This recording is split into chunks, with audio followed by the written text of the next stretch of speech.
Hello student, welcome to Swati's classes. आज हम देखेंगे 6th स्टैंडर्ड का science lesson number 10 force and types of force इस लेसन का सेकंड पार्ट। फर्स्ट पार्ट मैंने ऑलरेडी अपलोड कर दिया है। अगर आप लोगों ने नहीं देखा है तो चैनल को सब्सक्राइब कीजिए और लेसन का फर्स्ट पार्ट भी ज़रूर देखिए ताकि आपको लेसन जो है पूरी तरीके से समझ में आएगा। तो देखिए स्टूडेंट, फर्स्ट पार्ट में हमने देखा था कि फोर्स क्या होता है। देन उसके बाद हमने फोर्स के टाइप्स भी देखे थे, जिसमें मस्कुलर फोर्स देखा था हमने, मैकेनिकल फोर्स और ग्रेविटेशनल फोर्स, और उसके एग्जांपल्स देखे थे ना। अभी जो रिमेनिंग पार्ट है उसको देखेंगे। फर्स्ट आपको यहाँ पे एक्टिविटी दी है, take a small stone and a bucket full of water, drop the stone into the water from a height of about 20 centimetre. तो देखिए एक्टिविटी आपको क्या करनी है यहाँ पे कि एक बकेट लेनी है जिसमें वाटर होगा और एक छोटा सा स्टोन लेना है आपको हाथ में। उसके बाद आपको क्या करना है, 20 सेंटीमीटर हाइट से आपको स्टोन पानी में डालना है। You will hear the sound of the stone dropping in the water. जब हम लोग स्टोन को पानी में डालते हैं तो उस टाइम हमें साउंड आती है, एक आवाज़ आती है। Now drop the same stone into the water from height of about 100 centimetre. अभी सेम चीज़ आपको करनी है, लेकिन स्टोन आपको जो है 100 सेंटीमीटर ऊपर से डालना है। हाइट आपको कितनी लेनी है, 100 सेंटीमीटर, और वहाँ से फिर स्टोन को पानी में छोड़ना है। You will hear it sound again. तब भी आपको क्या यहाँ पे आवाज़ सुनाई देगा जब स्टोन पानी में गिरता है। तो देखिए यहाँ पे पिक्चर में भी आप देखोगे तो आपको समझ में आएगा कि फर्स्ट आपको क्या करना है, 20 सेंटीमीटर से, मतलब ये डिस्टेंस कम आएगा। देन सेकेंड क्या करना है, आपको स्टोन जो है आपको 100 सेंटीमीटर की हाइट से डालना है पानी में। दोनों यहाँ पे एक्टिविटीज़ में आपको साउंड यहाँ पे सुनाई देगा जब स्टोन पानी में गिरता है। What is the difference in the sound in the two actions above. तो देखिए जब आप ये दो एक्शंस करते हो उस टाइम जो साउंड आपको सुनाई देगा वो डिफरेंस होता है क्या, ये आपको देखना है। And what can we conclude from this, और आप इससे क्या कंक्लूड करते हो कि दोनों टाइम जो आपने यहाँ पे एक्शन की है, स्टोन को पानी में डाला है, जो साउंड आपको सुनाई देगा वो डिफरेंट है क्या नहीं है, और अगर है तो क्यों है, ये आपको सोचना होगा यहाँ पे। सेकेंड है यहाँ पे, the actions of lifting a sack are shown in the picture. One sack looks empty, the other one is full. What difference do you notice in the way the two sacks are lifted? तो देखिए picture में आपको दिख रहा है ये जो person है इसने सैक को लिफ्ट किया हुआ है अपनी पीठ की ओर। तो देखिए अगर फर्स्ट पिक्चर में आप देखोगे तो ये सैक हमें एम्प्टी दिख रहा है, मतलब यहाँ पे कम है, जो भी ऑब्जेक्ट उसमें भरा हुआ है ये कम होगा, इसके लिए सैक हमें क्या दिख रही है, एम्प्टी दिख रही है। और यहाँ पे अगर हम देखेंगे कि जो सैक है यहाँ पे काफ़ी भरी हुई लग रही है, हैवी लग रही है हमें। तो यहाँ पे जो पर्सन है इसने ये सैक जो लिफ्ट की हुए है इसमें हमें डिफरेंस नज़र आ रहा है। The gravitational force on the empty sack is less, that is to say it weighs less. तो देखिए अगर एम्प्टी सैक है तो यहाँ पे वेट होगा क्या उसमें, नहीं, तो ग्रेविटेशनल फोर्स भी क्या होता है यहाँ पे, कम ही होगा, लेस होता है। The gravitational force on the bigger sack is greater. अगर सैक बिगर है तो उसको लिफ्ट करने के लिए फोर्स भी ज़्यादा अप्लाई होता है, और यहाँ पे जो ग्रेविटेशनल फोर्स होता है ये भी क्या होता है, ज़्यादा ही अप्लाई होता है। In other words the bag weighs more. तो यहाँ पे जो सैक है, जो बैग है, इसका वेट भी क्या होगा, ज़्यादा होगा, क्योंकि यहाँ पे ग्रेविटेशनल फोर्स भी ज़्यादा अप्लाई हुआ है। तो देखिए यहाँ पे आपको डिफरेंस भी नज़र आ रहा है कि ये पर्सन जो है फर्स्ट सैक इसने इजीली लिफ्ट की हुई है, लेकिन सेकंड सैक लिफ्ट करने के लिए इसे ज़्यादा मेहनत लगेगी, ज़्यादा फोर्स लगाना होगा। Two way an object it is hung from the hook of a spring balance. तो देखिए जो ऑब्जेक्ट्स होते हैं जिसका वेट करने के लिए हमें क्या करना होता है, स्प्रिंग बैलेंस जो होता है उसके हुक में हैंग करना होता है। The suspended object is pulled downwards by the force of gravity. तो जो ऑब्जेक्ट होते हैं इनको अगर हम पुल करते हैं स्प्रिंग बैलेंस के ऊपर तो ग्रेविटेशनल फोर्स भी इसके ऊपर क्या होगा, अप्लाई होगा। At the same time, the force of the tension in the spring constantly pulls the object towards upwards। तो जो स्प्रिंग होता है उसके ऊपर भी फोर्स है, तो ये स्प्रिंग क्या करती है, कॉन्स्टेंटली ऑब्जेक्ट्स को ऊपर की तरफ खींचने का काम करती है। The object comes to rest when the tension in the spring and the gravitational force on the object become equal। लेकिन देखिए जब स्प्रिंग में जो टेंशन्स होता है जो फोर्स है उसके कारण ये क्या कर रहा है, ऑब्जेक्ट को ऊपर की ओर खींचता है, लेकिन जब स्प्रिंग का टेंशन एंड ग्रेविटेशनल फोर्स जो कि ऑब्जेक्ट के ऊपर अप्लाई होता है, ये जब इक्वल हो जाता है तो यहाँ पे हमें कांस्टेंट या फिर यहाँ पे क्या कह सकते हैं, ऑब्जेक्ट का वेट हम कर सकते हैं। In this position the scale on the spring balance shows, तो हमें बैलेंस दिखाई देता है एक तरीके का। And the gravitational force acting on the object which is the weight of the object, तो जो ग्रेविटेशनल फोर्स होता है यहाँ पे बैलेंस होने के बाद हमें दिखाई देता है, वही क्या होता है, ऑब्जेक्ट का एक्चुअल वेट होता है। The gravitational force acting on an object is called the weight of that object, तो किसी भी ऑब्जेक्ट के ऊपर जो ग्रेविटेशनल फोर्स होता है उसे ही हम क्या कहते हैं, वेट कहते हैं। The gravitational force operates between the sun and the planet in the solar system, तो देखिए हमारी जो सोलर सिस्टम होती है उसमें भी जो हमारे प्लैनेट्स है और सन है, इनके बीच में हमें ग्रेविटेशनल फोर्स दिखाई देता है। Because of this the planets revolve around the sun, और इसके कारण ही जो प्लैनेट्स होते हैं सन के अराउंड क्या होते हैं, रिवॉल्व होते हैं। At the same time gravity also operates between planets and their satellites, और जो हमारे प्लैनेट्स होते हैं और उनके अराउंड रिवॉल्व करने वाले जो सैटेलाइट्स होते हैं, इनके बीच में भी हमें ग्रेविटी दिखाई देती है। Then why don't all the planets and satellite fall towards the sun, तो क्यों यहाँ पे प्लैनेट जो है या फिर सैटेलाइट जो होते हैं ये सन के अराउंड घूम पाते हैं, ऐसा आपको क्वेश्चन दिया है यहाँ पे।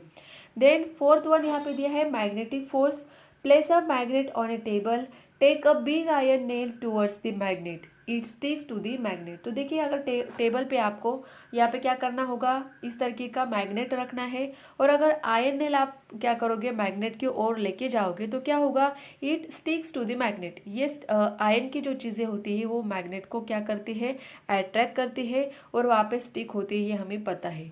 ना hold the magnet upright in the air away from the nail, what happens, अगर हम मैग्नेट को एयर में ऊपर रखते हैं, वो नेल से क्या करेंगे, दूर रखेंगे, तो क्या होगा, what happens, the force exerted by magnet is called magnetic force, तो देखिए यहाँ पे जब कोई भी आयन की चीज़ यहाँ पे मैग्नेट के ऊपर स्टिक होती है तो वहाँ पे मैग्नेटिक फोर्स अप्लाई होता है, क्योंकि जो फोर्स मैग्नेट की ओर से लगाया जाता है उसे मैग्नेटिक फोर्स कहा जाता है, तो ये भी एक फोर्स का ही टाइप है। देन नेक्स्ट हम देखेंगे frictional force. When a carom piece is flicked lightly, it slides over the carom board but stops at a certain distance. तो देखिए बच्चों, आपने भी कैरम कई बार खेला होगा, तो इसमें हम क्या करते हैं, देखो जो कैरम पीस है इसको हम जब स्ट्राइक करते हैं तो ये स्लाइडली क्या होता है, कैरम बोर्ड के ऊपर स्लाइड होता है, लेकिन थोड़ी देर के बाद ये क्या हो जाएगा, स्टॉप हो जाता है, रुक जाता है। A ball rolling over a flat ground stops at a certain distance, कोई भी जो बॉल अगर हम लेते हैं, फ्लैट ग्राउंड है उसके ऊपर अगर हम फेंकते हैं तो वो रोल होता है, लेकिन कुछ देर के बाद क्या होता है, वो स्टॉप भी हो जाता है। वाई डज दिस हैपन, ये क्यों होता है, when two surfaces rub against each other the force of friction comes into play and it always acts against the direction of motion, कि जैसे अगर हम ग्राउंड के ऊपर बॉल फेंकते हैं तो बॉल और ज़मीन के बीच में क्या होता है, फ्रिक्शन होता है, और ये जो फ्रिक्शन जो होता है ये हमेशा मोशन के अपोजिट डायरेक्शन में, अगेंस्ट मतलब क्या, अपोजिट डायरेक्शन में होता है। When a brake is applied while riding a bicycle, it stops after running a short distance. तो देखिए बाइसिकल के ऊपर अगर हम जा रहे हैं और अगर ब्रेक लगाते हैं तो थोड़ी देर के बाद वो क्या होता है, फोर्स अप्लाई होता है और बाइसिकल रुक जाती है। How does the brake work, तो ब्रेक किस तरीके से काम करते हैं, between which parts is friction produce, और कौन से पार्ट में फ्रिक्शन प्रोड्यूस होता है। जब हम लोग ब्रेक लगाते हैं उस टाइम फोर्स अप्लाई होता है, लेकिन कौन सा फोर्स होता है, ये फ्रिक्शनल फोर्स अप्लाई होता है, जिसके कारण हमारी बाइसिकल रुक जाती है एक ही जगह पे। यहाँ पे आपको एक क्वेश्चन भी दिया है, देखिए why is powder sprinkle on the carrom board while playing carrom, तो देखिए जब हम कैरम खेलते हैं तो पाउडर स्प्रिंकल करते हैं कैरम बोर्ड के ऊपर, तो क्यों करते हैं, क्योंकि जो हम लोग यहाँ पे कैरम पीस जो स्ट्राइकर यूज़ करते हैं उसके और कैरम बोर्ड के बीच में जो फ्रिक्शन होता है ये अगर कम होगा तो ये क्या होगा, ज़्यादा स्लाइड कर पाते हैं, इसके कारण हम कैरम बोर्ड के ऊपर पाउडर डालते हैं। Take 2 pieces of smooth paper and 2 of sandpaper and rub them against each other. What do you notice? अगर स्मूथ पेपर लेते हैं हम, नोटबुक का पेपर, उसे क्या करेंगे, यहाँ पे रब करेंगे, और उसके बाद सैंड पेपर जो होता है उसको एक दूसरे के साथ रब करेंगे तो आपको कुछ चीज़ें यहाँ पे देखने मिलेगी, आप ऑब्जर्व कर सकते हो। The smooth surface can be easily rub against each other because the force of friction between them is less. अगर स्मूथ पेपर है उसे अगर हम रब करते हैं तो क्या होगा, वहाँ पे फ्रिक्शन कम होता है। वाइल रब surface can not be easily रब अगेंस्ट ईच अदर, लेकिन जो रब सरफेसेस होते हैं ईजीली रब नहीं हो पाते हैं because the force of friction between them is much greater, क्योंकि उनके बीच में जो फ्रिक्शन होता है ये काफ़ी ज़्यादा होता है। It is possible for us to walk on the ground only because of the force of friction. हम लोग ज़मीन के ऊपर जो चलते हैं ये किसके कारण पॉसिबल होता है, फोर्स ऑफ फ्रिक्शन के कारण। If there is no friction we would slip and fall. अगर फ्रिक्शन नहीं हो पाता है तो हम लोग क्या होते हैं, स्लिप हो जाते हैं या फिर गिर जाते हैं। For example we are very likely to slip while walking on an oily और वेट फ्लोर। तो देखिए जैसे कि ऑयली फ्लोर है, फ्लोर के ऊपर अगर ऑयल गिर जाता है या फिर ज़मीन गीली होती है तो उस टाइम चांसेस होते हैं कि हम लोग गिर जाते हैं। क्यों गिरते हैं, क्योंकि वहाँ पे फ्रिक्शन नहीं हो पाता है ज़मीन के बीच में और हमारे पैर के बीच में, इसके कारण हम वहाँ पे गिर जाते हैं। और एक एग्जांपल है जैसे कि केले का छिलका पड़ा हुआ होता है उसके ऊपर हम स्लिप हो जाते हैं, पैर पड़ जाता है तो वहाँ पे फ्रिक्शन नहीं हो पाता है और उसके कारण हम गिर जाते हैं। Why is a wooden plank laid down for pulling out a car which is stuck in a mud? तो देखिए अगर कोई कार का व्हील जो होता है कीचड़ में फंस जाता है तो हम लोग क्या करते हैं, वुडन प्लैंक को यूज़ करते हैं व्हील के नीचे डाल के, उसके बाद कार को निकाला जाता है। क्योंकि वहाँ पे देखिए जो मड होता है ये भी सॉफ्ट होता है और मड में जो व्हील है उसका फ्रिक्शन भी क्या होगा, कम होता, तो ये फंस जाता है नीचे। लेकिन अगर वुडन प्लैंक लगाते हैं तो ये इजीली क्या होता है, बाहर निकाल पाता है, क्योंकि यहाँ पे जो फ्रिक्शन होता है ये ज़्यादा लगेगा। Force of friction is generated between the wheel and the wooden plank laid down under the car, hence it can be pulled out from the mud. In short, the force of friction can either be decrease or increase as a desired. तो हम लोग क्या करते हैं, friction को कम या ज़्यादा use कर सकते हैं यहाँ पे। देन 6 टाइप दिया है electrostatic force.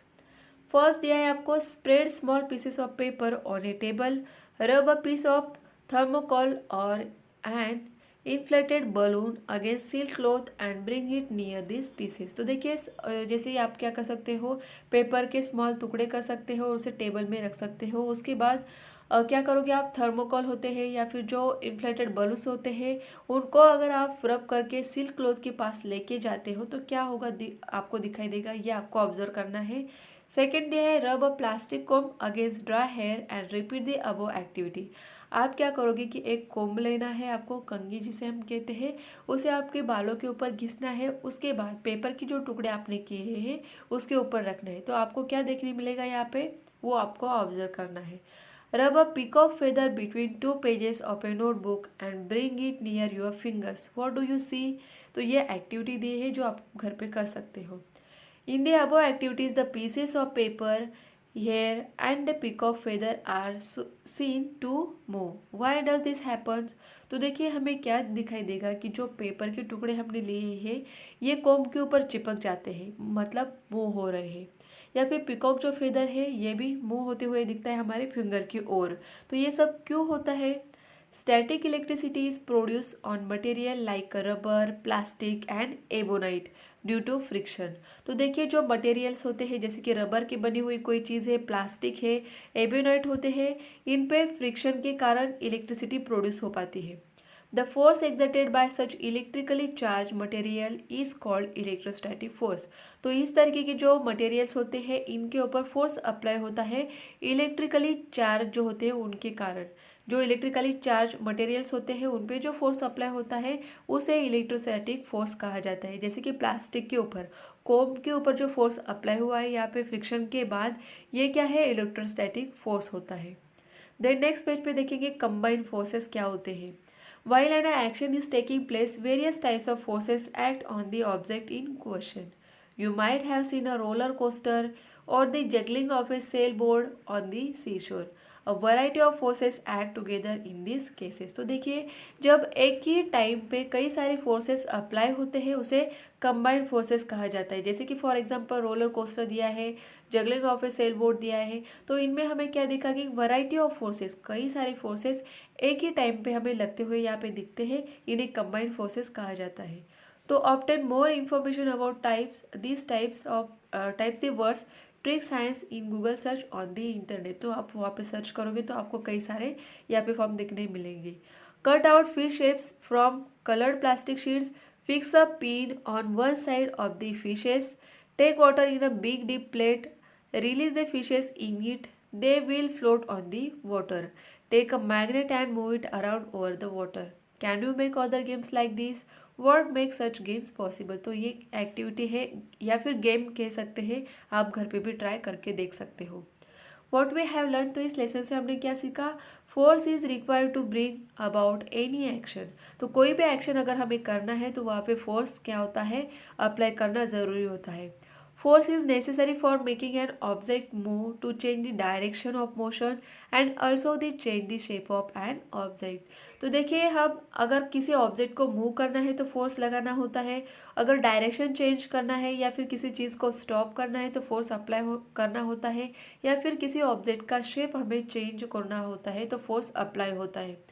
There are various types of forces such as a muscular force, mechanical force, gravitational force, magnetic force, frictional force and electrostatic force। तो ये होते हैं टाइप्स ऑफ फोर्स जो हमने लेसन में अच्छे से डिस्कस किए हैं। तो देखिए स्टूडेंट, अगर आपको वीडियो अच्छी लगे तो वीडियो को लाइक ज़रूर करिए, अगर चैनल को सब्सक्राइब नहीं किया है तो सब्सक्राइब भी ज़रूर कीजिए।